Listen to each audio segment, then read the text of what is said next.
चलिए, Indus water treaty में हम आज अगले अध्याय की ओर बढ़ते हैं। हम इकोनॉमिक ज्योग्राफी में वाटर रिसोर्सेज का चैप्टर कवर कर रहे हैं, जिसमें हम वाटर शेयरिंग या वाटर डिवीजन को लेकर के इंटरनेशनल कोऑपरेशंस को अंडरस्टैंड कर रहे हैं, जिसमें शुरुआती मुद्दा हमने भारत पाकिस्तान के बीच में इंडस वाटर ट्रीटी को लेकर के पकड़ा। इसमें हमने पहला लेक्चर कंप्लीट किया, जिसमें हमने आपको इंडस वाटर ट्रीटी क्या है, उसके पीछे क्या क्या कारण है, इंडस वाटर ट्रीटी का स्ट्रक्चर क्या है, उसके फंक्शन क्या है, उसके तहत डिस्प्यूट को एड्रेस करने का मैकेनिज़्म क्या है, हमने अच्छे से समझा। हमने बीच बीच में आपको हिंट्स दिए, आपको ग्लिम्प्स दिए कि क्या क्या डिस्प्यूट्स चल रहे हैं, और जो हम आपको पढ़ा रहे थे उस लेक्चर में वो आगे जाके उन डिस्प्यूट्स में कैसे यूटिलाइज़ होगा।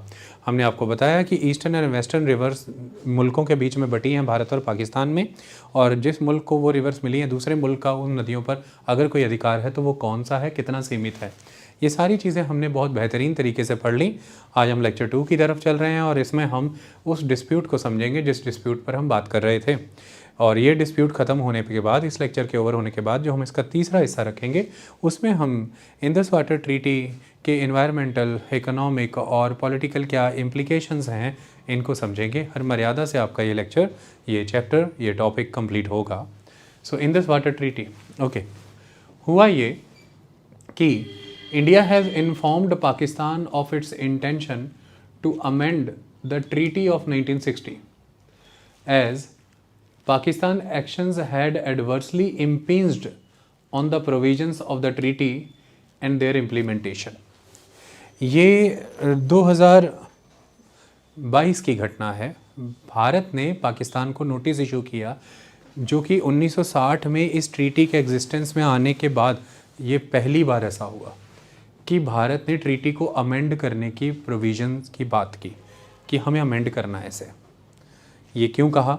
क्योंकि पाकिस्तान के द्वारा वर्ल्ड बैंक को जब अप्रोच किया गया, और पाकिस्तान की अप्रोच पर वर्ल्ड बैंक ने जब कोर्ट ऑफ आर्बिट्रेशन स्थापित किया, भारत ने ये कहा कि ये वायलेशन हो गया है ट्रीटी का।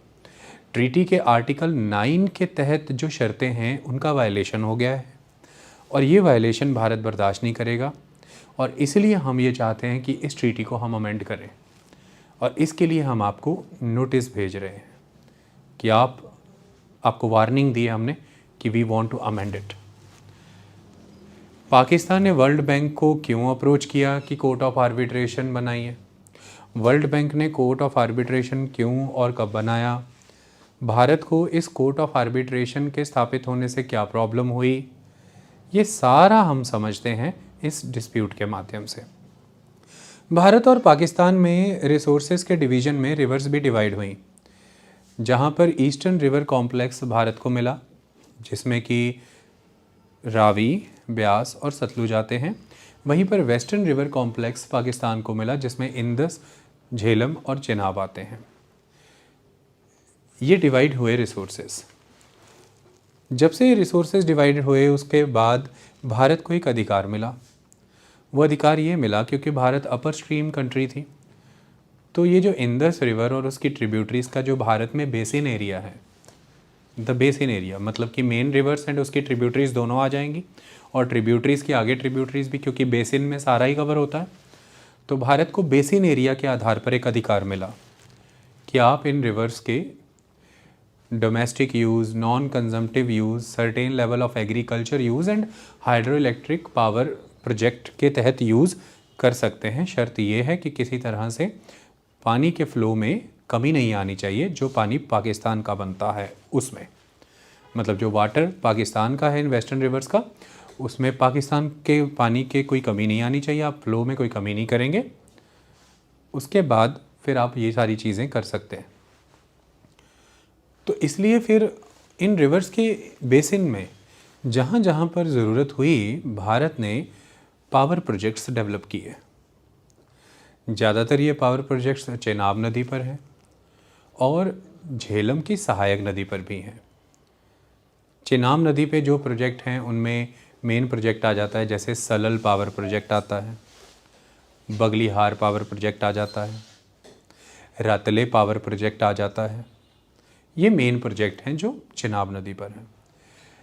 एक प्रोजेक्ट है that is Kishan Ganga hydro electric power project. Hydro electric power आपको मैंने HEP लिखा है बोर्ड पे, ठीक है, जो किशन गंगा रिवर पर आता है। किशन गंगा सहायक नदी है झेलम की, यही किशन गंगा पाकिस्तान में नीलम कहलाती है।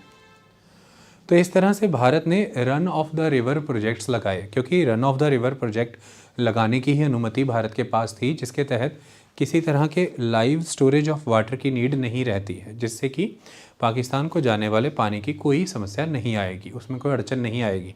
तो run of the river project लगाने की भारत को अनुमति थी ट्रीटी के तहत, और भारत ने लगाए। लेकिन हाँ, इंडस वाटर ट्रीटी के तहत भारत और पाकिस्तान के द्वारा अपने अपने कमिश्नर्स कंट्रीब्यूट करके एक परमानेंट इंडस कमीशन बनाया गया है। उस परमानेंट इंडस कमीशन की जिम्मेदारियां हैं कि वो दोनों मुल्क आपस में कोऑपरेशन कर सकें, इसके लिए माहौल बनाए, और दोनों मुल्कों के बीच में आपस में इंफॉर्मेशंस एक्सचेंज हों वाटर डिस्चार्ज को लेकर के, किसी तरह के कोई भी प्रोजेक्ट लग रहे हैं उनकी इन्फॉर्मेशन, उनका डिज़ाइन क्या है, हर चीज़ को लेकर के। तो परमानेंट इंडस कमीशन ये काम करता रहता है। परमानेंट इंडस कमीशन को साल में एक बार बैठना है, मिलना है, 5 साल में एक बार नदियों का जायज़ा लेना है, इस तरह से उसके ऊपर जिम्मेदारियां हैं। और इसी कॉन्टेक्स्ट के आधार पर चलें तो लगभग इंडस वाटर कमीशन अब तक आप मान लीजिए कि 100 बार मिल चुका है, बैठ चुका है, मीटिंग्स कर चुका है। क्लियर? तो अब कुल मिलाकर कहानी ये है कि अगर इंडस वाटर कमीशन जो है, the permanent Indus commission PIC, मामला उससे ना सुलझे तो मामला किधर जाए। अगर मामला डिफरेंस लेवल पर है, अगर आपको शुरुआत में कोई इश्यूज़ हुए तो आपने कुछ क्वेश्चंस रेज़ किए, तो हमने आपको पढ़ाया था मामला इंडस कमीशन के पास जाएगा, परमानेंट इंडस कमीशन। अगर बात सिर्फ क्वेश्चन तक है कि पाकिस्तान के भारत से या भारत के पाकिस्तान से कुछ क्वेश्चंस हैं, लेकिन अगर इशू यहाँ पर रिजॉल्व नहीं हुआ तो फिर ये मैटर डिफरेंस में कन्वर्ट हो जाता है, तो फिर इसको रिजॉल्व किया जाता है न्यूट्रल एक्सपर्ट के वाया, जिस न्यूट्रल एक्सपर्ट का गठन वर्ल्ड बैंक करेगा, क्योंकि वर्ल्ड बैंक भी इस ट्रीटी का सिग्नेटरी है। और न्यूट्रल एक्सपर्ट का गठन वर्ल्ड बैंक दोनों कंट्रीज़ या किसी भी एक कंट्रीज़ की अप्रोच पे भी कर देगा। अगर डिफरेंस से आगे बढ़ करके ये मैटर डिस्प्यूट में बदल जाता है तो फिर इसको रिजॉल्व करने के लिए कोर्ट ऑफ आर्बिट्रेशन की स्थापना की ज़रूरत है, जो भी वर्ल्ड बैंक ही करेगा। और वर्ल्ड बैंक को इसके लिए कोई एक कंट्री या 2 कंट्री अप्रोच कर, दोनों कंट्री करें या कोई एक कंट्री करे तो वो स्थापित हो जाता है। तो मतलब एक ग्रेडिंग सिस्टम बनाया गया है इश्यूज़ को रिजॉल्व करने का। पहले क्वेश्चन लेवल पर इंडस कमीशन पर जाइए, फिर डिफरेंस लेवल पर न्यूट्रल एक्सपर्ट के पास जाइए, फिर डिस्प्यूट लेवल पर कोर्ट ऑफ आर्बिट्रेशन के पास जाइए। ऐसा प्रबंध है। ये मैंने आपको एक रूपरेखा दे दी। आइए अब हम कंटेंट को थोड़ा समझने की कोशिश करें। So India has informed Pakistan of its intention to amend the treaty of 1960 as Pakistan's action had adversely impinged on the provisions of the treaty and their implementation. Provisions क्या हैं? पाकिस्तान ने इस ग्रेडेड मैकेनिज़्म को वायलेट किया है, क्योंकि उसने world bank को अप्रोच किया कि कोर्ट ऑफ आर्बिट्रेशन बनाइए। आपको समझ आएगा कि कैसे वायलेट किया। What is the dispute and its history? समय समय पर ये डिस्प्यूट्स आते रहे हैं। जैसे शुरुआत कैसे हुई? So Pakistan had earlier objected to the Salal Dam project in 1970 over design concerns. उसको डिज़ाइन से कुछ समस्याएं थी। Negotiations for which ended in 1978. तो 1970 में सलल पावर प्रोजेक्ट को लेकर के आपत्ति जताई और इसकी नेगोशिएशंस 1978 में ओवर हुई। आपको डैम और उनकी रिवर भी क्लियर हो रही है, क्वेश्चंस आते रहते हैं काफ़ी। सलल डैम प्रोजेक्ट कहाँ है? It is hydro electric power project on the Chenab river in the Reasi district of Jammu and Kashmir. तो ये हाइड्रो इलेक्ट्रिक पावर प्रोजेक्ट है कि ये जम्मू कश्मीर में है, चेनाब नदी पर है और ये रियासी डिस्ट्रिक्ट में है। हम रियासी डिस्ट्रिक्ट को देख लेंगे अभी। जब ये डिस्प्यूट खत्म हुआ तो उसके बाद शुरुआत हुई दूसरे डिस्प्यूट की। This was followed by the Pakistan opposition to the 900 megawatt Baglihar hydro power project. It involved the construction of a 150 metre tall dam on the Chenab river. तो बगलीहार पावर प्रोजेक्ट के तहत भी एक 150 मीटर ऊंचा डैम बनाने का प्रोविजन था चेनाब नदी पर ही। लेकिन दूसरा डिस्ट्रिक्ट है in the Ramban district of Jammu and Kashmir. तो सलल पावर प्रोजेक्ट भी चेनाब पर है, बगलीहार पावर प्रोजेक्ट भी चेनाब पर है। Salal power project Reasi district में है, चेनाब वहाँ से फ्लो करती है, और Baglihar power project Ramban district में है, जम्मू कश्मीर में। इस बगलिहार पावर प्रोजेक्ट पे construction started in 1999 but Pakistan raised objection soon after, finally threatening to invoke the arbitration provision in Indus water treaty IWT to refer the matter to a neutral expert. तो इस पर भी 1919 में इसका निर्माण कार्य शुरू हुआ। उसके तुरंत बाद ही पाकिस्तान ने अपनी आपत्तियां जताईं और ये कहा कि आर्बिट्रेशन तक मामला ले जाएगा, जैसे कि वो न्यूट्रल एक्सपर्ट स्थापित करवाएगा, ऐसा उसने कहा। ये जो रीसेंट नोटिस भेजा है भारत ने पाकिस्तान को, वो मुद्दा किन प्रोजेक्ट से जुड़ा हुआ है? The recent notice appears to be a fall out of long standing dispute over 2 hydro electric power projects that India is constructing. तो ये जो ताज़ा मुद्दा जिसके कॉन्टेक्स्ट में भारत ने पाकिस्तान पर आरोप लगाए हैं कि उसके द्वारा ट्रीटी के प्रोविजंस को एडवर्सली अफेक्ट किया जा रहा है, ये जो मुद्दा है ये इन पावर प्रोजेक्ट से जुड़ा है, जो 2 हैं। पहला है one on the Kishan Ganga river, it is Kishan Ganga hydro electric power project on the Kishan Ganga river. Kishan Ganga is a tributary of Jhelum and the second one is the other is Ratle power project on the Chenab river.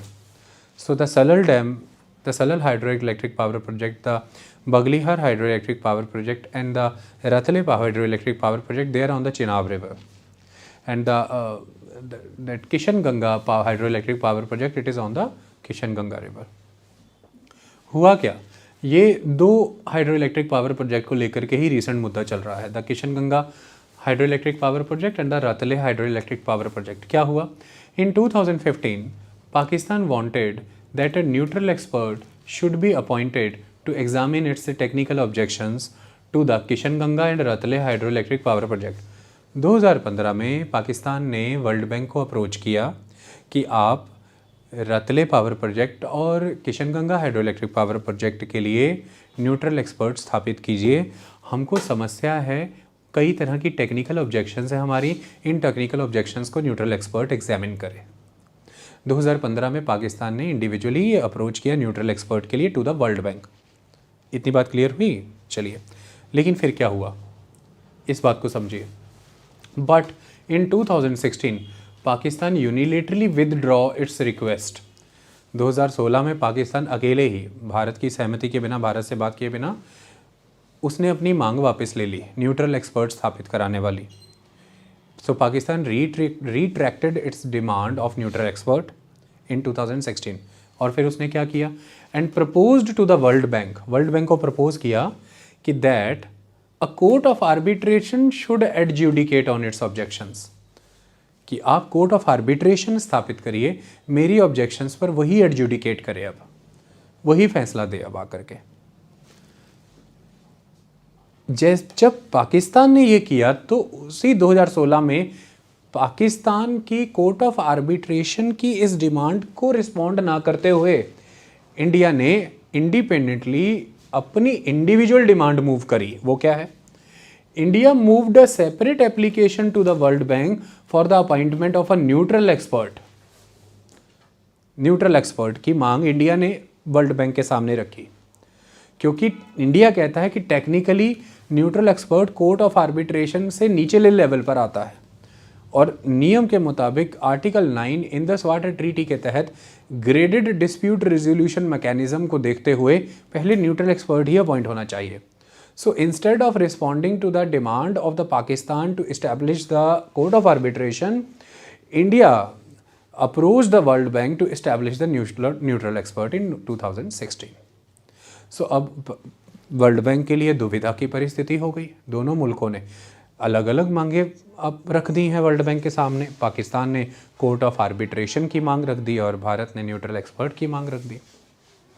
तो world bank ने क्या किया, world bank ने दोनों से request की कि मैं फ़िलहाल कुछ भी नहीं करूँगा, मैं आपसे रिक्वेस्ट करता हूँ कि आप परमानेंट इंडस कमीशन के पास ही चाहिए, आप इस मसले को डिज़ाइन से जुड़े या टेक्निकलिटी से जुड़े किसी भी मसले को परमानेंट इंडस कमीशन में ही कमिश्नर्स लेवल पर सुलझा लीजिए, ये ज़्यादा बेहतर रहेगा, मुझे इसमें ये सब स्थापित करना ठीक नहीं लग रहा। Okay, so in 2016 world bank paused the process, उसने रोक दिया due to separate request from India and Pakistan, urging resolution, urge किया उसने, रिक्वेस्ट किया इंडिया और पाकिस्तान को, urging resolution through the PIC, permanent Indus commission, कहा कि आप परमानेंट इंडस कमीशन के वाया इसका समाधान निकालिए। लेकिन Pakistan refused and deadlock remained. Pakistan ने परमानेंट इंडस कमीशन में जाकर के इस मसले को सुलझाने से मना कर दिया और डेडलॉक बना रहा। तो 2016 से डेडलॉक बना, 17, 18, 19, 20, 21 बीत गया। तो फाइनली क्या हुआ, 2022 अक्टूबर में क्या हुआ? So finally, the World Bank on October 2022 appointed Michael Lino as the neutral expert and Sean Murphy as the chairman of Court of Arbitration. तो फाइनली अक्टूबर 2022 में, फिर मसला 2015 में पहली बार पाकिस्तान ने वर्ल्ड बैंक को अप्रोच किया कि न्यूट्रल एक्सपर्ट बनाइए, इन 2 पावर प्रोजेक्ट पे मुझे कुछ टेक्निकल प्रॉब्लम्स हैं, इसको एग्जामिन करवाना है। पाकिस्तान ने खुद ही 2016 में रिट्रैक्ट कर लिया और 2016 में कह दिया कि कोर्ट ऑफ आर्बिट्रेशन बनवा दीजिए। इसके जवाब में 2016 में ही भारत ने कह दिया कि न्यूट्रल एक्सपर्ट बनाइए। उसी समय वर्ल्ड बैंक ने कार्रवाई रोक दी और कहा कि बेहतर है परमानेंट इंडस कमीशन के पास ही जाइए। लेकिन डेडलॉक बना रहा और फाइनली फिर 2022 के अक्टूबर महीने में वर्ल्ड बैंक ने दोनों की मांग को मानते हुए simultaneously 2 dispute redressal mechanisms establish कर दिए, एक neutral expert under the Michel Lino and एक court of arbitration under the chairmanship of Sean Murphy. इस पर अब भारत की क्या आपत्तियां आई हैं ये देखें, ये ज़्यादा ज़रूरी है। इतनी बात अभी तक स्पष्ट हुई? किसी तरह की कोई दिक्कत? इंडिया की ऑब्जेक्शन क्या आई है इस पर? देखो, इंडिया ऑब्जेक्ट करता है कि the treaty does not empower the world bank to decide weather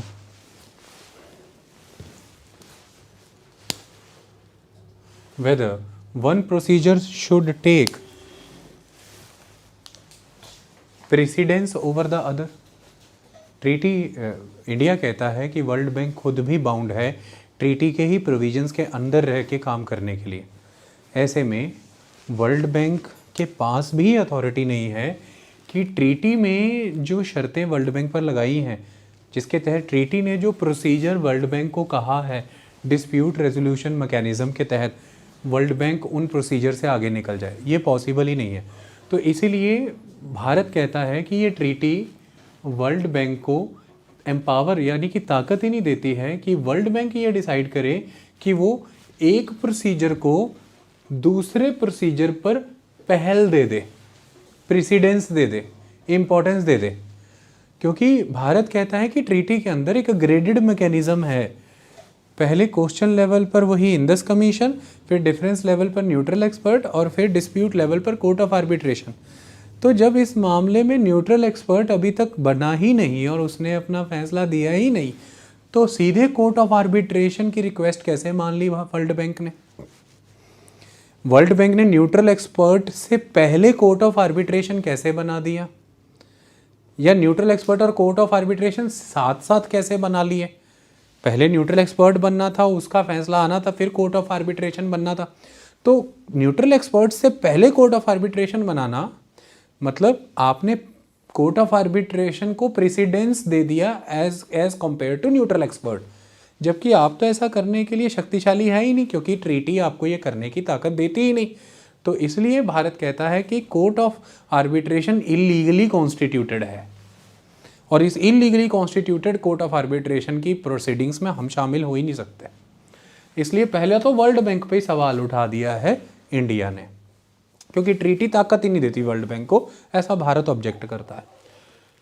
तो भारत क्या कह रहा है कि the treaty does not empower the world bank to decide whether one procedure should take precedence over the other and the world bank should fulfil its procedural obligations with respect to both the court of arbitration and the neutral expert. और procedural obligation यही है कि पहले neutral expert बनाइए, फिर second position पे बाद में जाके कोर्ट ऑफ आर्बिट्रेशन बनता है। ओके, नेक्स्ट वो कहते हैं कि constitution of court of arbitration is the contravention of the Indus water treaty provisions. तो वो कह रहे हैं कि कोर्ट ऑफ आर्बिट्रेशन का बनना IWT यानी कि ट्रीटी की प्रोविजंस में कॉन्ट्रावेंशन है एक तरह से, तो ये सही नहीं है। भारत क्वेश्चन करता है, it question the jurisdiction and competence of court of arbitration. जो court of arbitration constitute illegally किया गया है, भारत उससे पूछ रहा है फिर आपका अधिकार क्षेत्र ही क्या है, आपकी कॉम्पिटेंस यानी कि आपकी काबिलियत ही क्या हुई इस मामले में कोई फैसला देने की, क्योंकि आप तो इलीगली कॉन्स्टिट्यूटेड है, because you are not properly constituted. उसने सीओए पे भी सवाल खड़े कर दिए। इसी कारण से इंडिया ने, जो इंडिया को 2 आर्बिट्रेटर अपने वॉलेंटरली कंट्रीब्यूट करने होते हैं कोर्ट ऑफ आर्बिट्रेशन में, इंडिया ने वो नहीं किए और इंडिया उनकी प्रोसीडिंग्स में शामिल भी नहीं हुआ। So India not appointed its arbitrators और attended the court proceedings, emphasize the need for a single dispute resolution process, एक टाइम पर एक ही डिस्प्यूट रेजोल्यूशन प्रोसेस, क्योंकि भारत ने कहा कि तब क्या होगा जब साइमल्टेनियसली 2 डिस्प्यूट रेजोल्यूशन प्रोसेस आपने बना दिए और अगर दोनों ने डिफरिंग जजमेंट दे दी, दोनों ने जब डिफरिंग सोल्यूशन दे दिया, देन व्हाट, फिर क्या करेंगे आप, किसकी मानेंगे आप, कैसे चलेंगे आप। तो वो कहता है ये सब ना हो इसलिए ट्रीटी में ये रखा था कि ग्रेडेड मैकेनिज्म है, तो ऐसे तो चल ही नहीं सकती कहानी ना, ये तो है ही इलीगली। तो न्यूट्रल एक्सपर्ट मीटिंग्स चलेंगी और उसी में पाकिस्तान को शामिल होना पड़ेगा, हम इसमें शामिल नहीं होंगे। अब 2023 में जो घटनाएं हुई हैं वो मैं आपको बता रहा हूँ, इसमें बताने जा रहा हूँ, लिखता हूँ। इन घटनाओं में जो मेन चीज है वो है ruling of the permanent court of arbitration. So what is the ruling of the permanent court of arbitration? Permanent court of arbitration ruled that the court of arbitration, permanent court of arbitration ने कहा कि जो court of arbitration है COA has the competence to consider Pakistan's objections to India's hydroelectric projects in Jammu and Kashmir. Ruling was based on unanimous decision, सर्वसम्मति से सारा फैसला हो गया, सबकी सहमति से। Binding on both the parties, ruling is bind on both the parties and without any possibility of appeal. Okay? तो ये परमानेंट कोर्ट ऑफ आर्बिट्रेशन का फैसला था। मतलब भारत ने यही कहा ना परमानेंट कोर्ट ऑफ आर्बिट्रेशन से कि सबसे पहली चीज कि आपका जुरिस्डिक्शन क्या बनता है, क्योंकि आपका अधिकार क्षेत्र क्या बनता है जब अभी बारी न्यूट्रल एक्सपर्ट की है। तो फिर इसी से ये कॉन्सेप्ट निकलता है कि आपकी किसी भी सुनवाई को, कार्रवाई को सुनने की फिर कॉम्पिटेंस क्या है इस मामले में। Right now you have no jurisdiction, क्योंकि it is at the second stage at the level of the neutral expert. So right now graded dispute resolution mechanism को follow करते हुए jurisdiction neutral expert का बनता है, आपका तो jurisdiction नहीं बनता है। और जब आपका jurisdiction ही नहीं बनता है तो tell me the competence जिसके बेस पे आपने ये सुनवाई करनी है। competent authority तो यहाँ पर neutral expert है, you are not the competent authority। Bharat की इन दोनों, एक ज्यूरिसडिक्शन और एक कॉम्पिटेंस वाली बात पर परमानेंट कोर्ट ऑफ आर्बिट्रेशन में ये जजमेंट आया कि हमारा ज्यूरिसडिक्शन भी बनता है और हमारा कॉम्पिटेंस भी बनता है कि हम पाकिस्तान के ऑब्जेक्शन पर इस मामले को सुने। सिंपल सी कहानी है और हमारा फैसला दोनों पार्टीज पर बाइंडिंग है और अंतिम है, आप अपील नहीं कर सकते उस फैसले की। इतनी बात समझ में आई। अब फाइनली इन सब चीज़ों के आने के बाद, मैंने वो लिखा नहीं क्योंकि तब से समझा ही रहा हूँ, सिंपली मैं आपको वो पढ़ करके सुनाना चाहता हूँ ताकि आपको भारत की भाषा क्या रही है उस दिनों के दौरान आपको ये क्लियर हो जाए कि मिनिस्ट्री ऑफ एक्सटर्नल अफेयर्स के जो हमारे प्रवक्ता है अरिंदम बागची, वो क्या कहते रहे हैं वो आपको समझ में आना चाहिए। हालांकि मैंने मेजॉरली चीज़ें उससे रिलेटेड लिख करके बता ही दी थी आपको। तो उनका कहना ये है कि Ministry of External Affairs responded that it has been New Delhi's consistent and principled position that the constitution of the so-called Court of Arbitration is in contravention of the provisions of the Indus Water Treaty. India cannot be compelled to recognize or participate in illegal and parallel proceedings not envisaged by the treaty. India की ये consistent और principled position रही है कि ये जो code of arbitration बनाया गया है ये कॉन्ट्रावीन करता है ट्रीटी के प्रोविजंस को। इंडिया को कंपेल नहीं किया जा सकता है कि वो रिकॉग्नाइज करे ऐसे कोर्ट ऑफ आर्बिट्रेशन को, पार्टिसिपेट करे ऐसे कोर्ट ऑफ आर्बिट्रेशन में जो कि इलीगल है और ये एक पैरेलल प्रोसीडिंग है और ऐसा कहीं पर भी ट्रीटी में नहीं लिखा या बताया गया है, not envisaged by the treaty. Regarding India noted that the Indian government is in talks with Pakistan regarding the modification of the Indus Water Treaty, and ultimately India asserted that a neutral expert is already seized of the dispute related to the Kishan Ganga and Ratle project. The neutral expert proceedings are the only treaty consistent proceedings at this juncture. इस समय में neutral expert proceeding ही treaty consistent proceeding है और code of arbitration की proceeding treaty inconsistent proceeding है, वो inconsistent है with the treaty. इस पड़ाव पे at this junction the treaty does not provide for parallel proceedings on the same set of issues. Same ही मुद्दे पर वो पैरेलल प्रोसीडिंग्स का कोई प्रोविजन आपको ऑफर नहीं करती है, ये यहां पर कहा गया है. 2023 का ये घटनाक्रम, इतनी बात समझ में आई.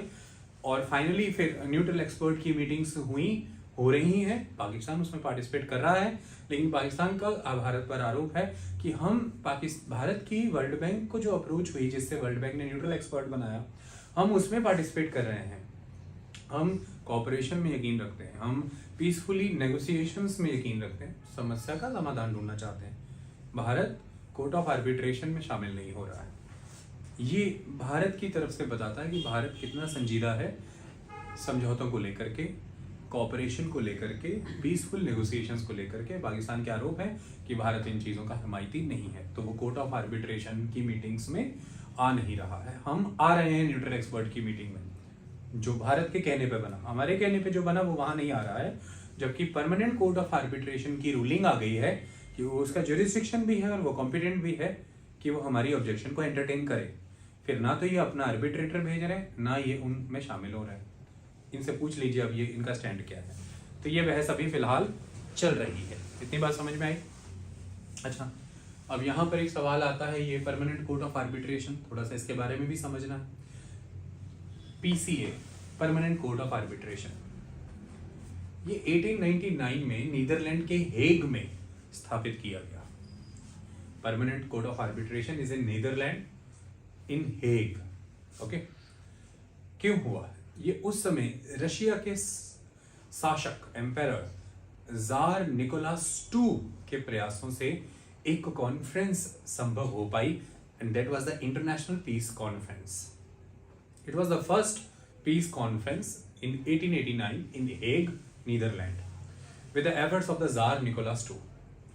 उद्देश्य क्या था उस पीस कॉन्फ्रेंस का? उस पीस कॉन्फ्रेंस का उद्देश्य यह था कि हमें बहुत ही प्रिसाइजली उन ऑब्जेक्टिव्स तक आ जाना चाहिए जिन ऑब्जेक्टिव्स के वाया हम ये एंश्योर करें कि पृथ्वी के प्रत्येक जन को शांतिमय माहौल का लाभ मिले, पीसफुल एटमॉस्फेयर, पीसफुल लिविंग का बेनिफिट मिले.